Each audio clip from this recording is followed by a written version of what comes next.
Bonjour à tous, dans cette vidéo, nous allons voir comment déterminer le signe d'un logarithme. Dans l'exemple, on nous demande de déterminer le signe de chacun des nombres suivants, et chacun des nombres est le logarithme décimal d'un nombre. Alors pour faire cela, on va rappeler une propriété à connaître. Alors, si x est un nombre strictement positif, il y a trois situations possibles. Premièrement, le logarithme de x sera strictement positif si et seulement si x est strictement plus grand que 1. Deuxièmement, le logarithme de x sera strictement négatif si et seulement si x est strictement inférieur à 1.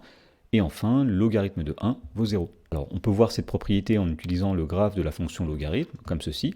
Nous voyons que si le nombre x est strictement plus grand que 1, eh bien son logarithme sera positif. A l'inverse, si le nombre x est strictement plus petit que 1, on voit que son logarithme sera strictement négatif. Alors, dans la première question, on demandait de déterminer le signe de logarithme de 2,7. Eh bien, on va dire que comme le nombre 2,7 est plus grand que 1, son logarithme décimal sera strictement positif. Et en effet, 2,7 est à peu près ici, et nous voyons que son logarithme décimal sera un nombre positif.